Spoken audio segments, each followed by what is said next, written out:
Саламатсыңарбы? Биз мынау чубактын чуусундай чубалган соттук отурумга келдик да.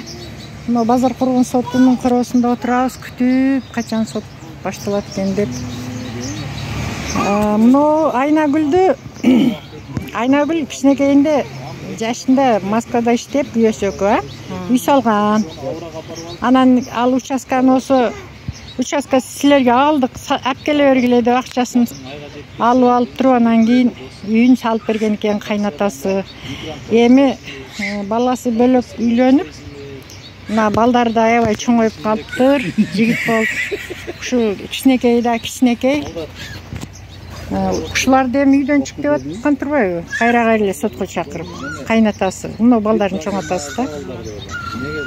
Сенин оюң кандай? Сен бир тууган эжеси катары. Ушу сот болуп атат да, ушу үйдө талаш боюнчачы.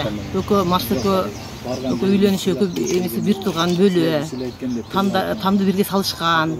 Ушу кайнатасы айлык көтүн алып келген экен токтомду. Но сен аларга токтом алып келди, үй салгыла деп.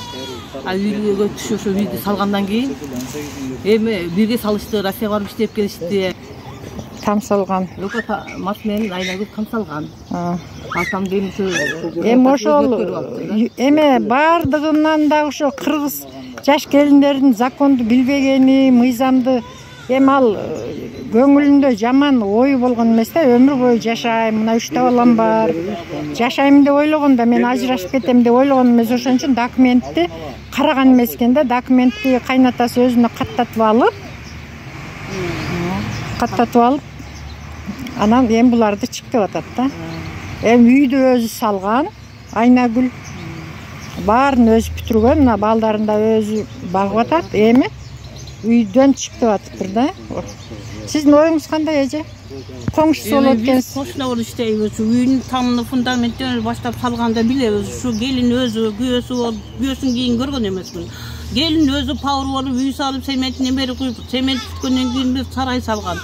Сарайдын өзүбүздүн балдары ошо жерде сарайынан бүтүрүп берген. Сарайына мыктарды өзү саап, чуркап туруп, шипырларды алып келип, тинчелерди алып келип, иттей кыйналып салып бүткөн. Только ошо документ сүйлөп атат дейм бир да. Документин кантип өткөрүп алган экен? Баласыны көзү көрбөстөн кайнатасы муну чыгасын деп атыптыр. Бул законго, низамга туура келбейт. Аллага деле туура келет. Алла көрүп турат. Бул жаш келинди мынча кыйнайт. 3 баласы болсо, экөөбүз чоңоюп калды, бирөөсү жаш экен. Бул бала келин ичпей жебей канча кыйналып пактага чыгат, эмеге жардамга чыгат, ушу акча болуп калсын деп. Мандикар иштейт экен да. Мандикар иштейт. Эми бул туура эмес. Кудайга деле жакпайт, законго деле жакпайт. Ушул чындык керек. Айыл башы деле билет, бардыгы сайдагы майланы бардыгы билет. Кыргыздын закону боюнча өзү салыптыр, пешине тер кылып. Анан эми өкмөттүн закону белге тееп атпайбы муну, Ошо өкмөттүн закону. Келин эми жаштык кылып билбей, ушу атам жамандык кылбайт деп ойлогон да. Эме аты кайнатасына болуп калыптыр. Сиз коңшусу болосуз да? Ооба. Сиз ушу үй салып атканын көргөнсүз да, Айнагүлдүн? Ооба, ошол жерде көргөнбүз да, бардыгыбыз жүргөнбүз. Кошунабыз жолдун аркы бетинде мен берген. Эми кайнатасы үйдөн чык деген кандай, оюңуз кандай ошого? Туура эмес да. Законду ар кандай кылып бурай береби булар? Законду өзү үч баласы болсо, балдар мына эрежеге жетип калды. Эми ушу балдарды эми көчөгө чык деген туура эмес да. Булар эми тайтасыныкынан барбайбыз дешет экен. Жок, тайтасыныкынан барбайбыз, биз ушул жерде жашайбыз дешет экен да. Туура да, булардыкы туура да. Не дейсиң эми? Бир нерсе десең айтат өкмөт. Өкмөт ар кандай кылып бурай берет. Бул өткөндө да бир сот болгон. Эми бул көп жылдан бери эле келе жатат да чубалып. Мына бул чубалганы канча ай болуп кетти, канча жыл болуп кетти. Шарт эле чыгарып туруп, чечим чыгарып берип коюш керек дейм.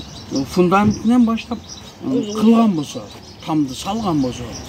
Эми соттор дагы акыйкат чечим чыгарып берсе, ушулар дагы көчөдө калбаса жакшы болот эле да.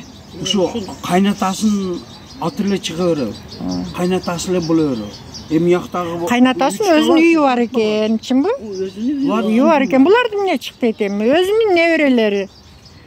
Сен да коңшусу болосуң а, кызым? Эмес да. Сен оюң кандай, кызым? Мен Айнагүл көптөн бери тааныйм. Ошол жерде жашашат. Айым менен ошол жерде Ушу башта. Үй салып атканын көргөнсүн, да? Эми кайнатасы кууп чыгам десе бооруң ооруп атат. Сен да ушу Айнагүлдүн үй салып атканын башынан баштап күбө болгон экенсиң, өзүң билгендериң айтып койсоң. Мен Айнагүлдүн бажанын үйү салганын жакшы билем. Өздөрү менет менен салган. Дубалын деле өздөрү урган, сементин деле өздөрү куйган, ушта деле салган эмес. Россияда иштеп. Россияда иштеп, керек болсо светтин наркы бергисин монтаж кылып, мен өзүм кылып бергенмин. Анан кийин эми бу жерде баягы өкмөттүн закону сүйлөйт, андай мындай деп эле баягы кагаз ишине таянып эле булар балдызымы чык деп көчөгө айдап атпайбы. Анан эми кайнатасынын өзү мыйзамдар бир жолу берилет адамга. Чек. Бул кайра эле ала берген, каттатып өзүнө. Кайра эле ала берген, өзүнүн бажамын атасынын чеги бар, үй жайы бар. 2002-жылы документ кылган ал. Немеге? Токтом чечип. Мына Нуржигит менен Гүлжигит жакшынакай болуп, жетип, жакында армияга кетсеңер керек, Жакында кетесиңби? Каяка служба кылайын деп атасың? Азамат, мекенди коргойт экенсиң да? Эми сени ким коргойт эми азыр сотто? Өкмөт коргойбу сени? Эми өкмөт эке коргобосо болбойт да? Сен оюң кандай? Чоң атаң эмнеге сени чык деп атат? Себеби атам менен апам бул үйдү салган. Салып атам балдарыма берем десе, чоң атам муну айтат. Муну айтабы? Чоң атаң менен сүйлөшүп көрдүңбү өзүң? Чоң ата бизди кубалабайлы кой деп сүйлөшүп көрдүңбү? Ошентип айтсам, апаң кетсин деп, апам эшага кетпейт, бизди багып атат десем көрмөйт. Не апаң кетсе, силерди кубалабайм дейби? Же чыгып кеткиле? Бардыңанда чыгып кеткиле деп атабы? Сен да чоң атаң менен сүйлөшүп көрдүңбү? Не дейт чоң атаң? Чоң атаңы кичине алдап соолап көрбөйсүңбү? Чоң ата, биз чоңоюп калдык, биз кайка барабыз? Тайнебиздикине барсак биз аяка көнбөйбүз дедиңерби? Не дедиңер? Ошентип айтсак, баары бир кеткиле деп үйгө келип жаңга болуп кетти ошол. Силер ошо эмеге кеткиңер келип атабы тайнеңкине? Өзүңөр үйрөнгөн, чоңойгон жериңерден кеткиңер келбей атат, Ким эле кеткиси келсин? Өздөрү иштесе, үйрөнүп калды, жашынан баштап өзү үй салса булар ар кимдин жаш маалында ойногон, 1-класстан окуганга жетпейт, үйрөнгөн жери бар, элмен таанышып, тууган урук болуп катташкан, өздөрү мээнет кылды байкуштар. Бул законго деле жакпайт, Кудайга деле жакпайт. Элдин аксакалдарын баары. Эми муну өзүнө, эмени ошо участканы гана өзүнө жаздырып алып, бул азыр законго таянып атат, эми Кудайдын законунан кантип кутулар экен, эми аны Мындайды айыл аксакалдар. Айнагүл, биз азыр баардыгыбыз мыналар айтып атат, кайнатаң өзүнө гана участканы гана өзүнө жаздырып алып, эми сен үйүң талашып, сени көчөгө айдап атыптыр да. Сотко кайра чакырып атат. Өткөндө да катуу сот болду, анда дагы калды, келише албай. Эми кандай кылайын деп атасың? Эми көчөгө чыгарып койсо, мунун балдарың дагы бой жетип калыптыр, майделер болсо кичинекей экен. Эмне кылайын деп атасың? Сот эмне деп атат? Мен ушу соттордон суранат элем, ушу акыйкатты чечип берүүсүн суранамын. Биз өзүбүз менет менен салганбыз ушу үйдү. Салгансың, аны кайнатаң өзүнүн атында туруп, анан эми кайнатаң өзүнүн атында болчу, азыр кимдин атында үй? Азыр кызына подарка кылып бердим дейт. Эмне кылып коюппу? Альбина деген кызына подарка этип берип коюптур. Эми колдон колго өткөзүп атат да азыр кайнатамчы, кызына подарка кылып. Азыр кызы менен соттошуп атасыңар? Кызы менен соттошуп атам. Кызы мени кайра сотко чакырып, өзү келбей атат. Бүгүн дагы мына келдик кошуна колоңдор менен. Бүгүн дагы келишпеди. Мына 13-сентябрга деп чакырды эле. Мына биз келип отурабыз. Ушу менен бир 10 жолу кагаз жазып, кагазын алып өзү келбей атышат да булар. Мен ушу суранат элем, ушу мен өзүм үйүмө, ушу балдарыма мага калтырып берүүңүздү суранамын. Акыйкатты чечип беришти суранам да мен ушулардан. Мен өзүм пешенеттерим менен салган үйдү, мен менетим көп да бул үйдөчү.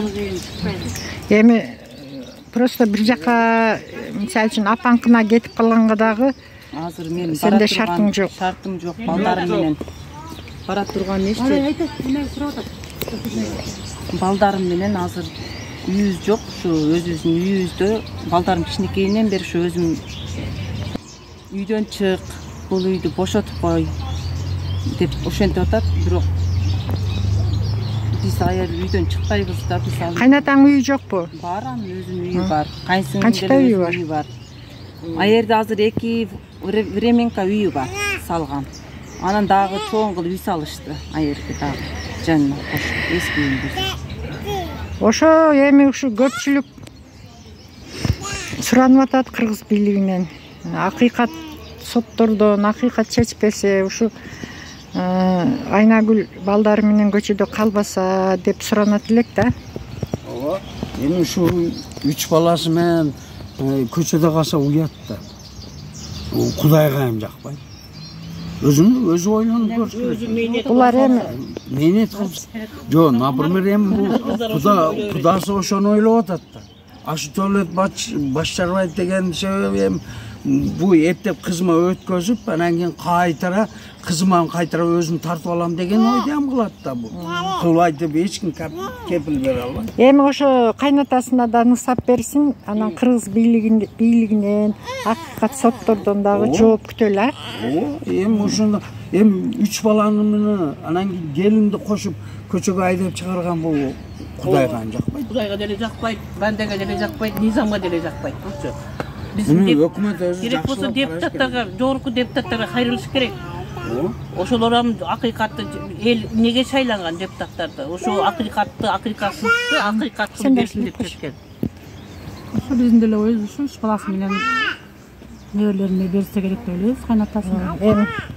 Эми соттордо акыйкат чечип берсин, ошо кайнатасына нысап берсин.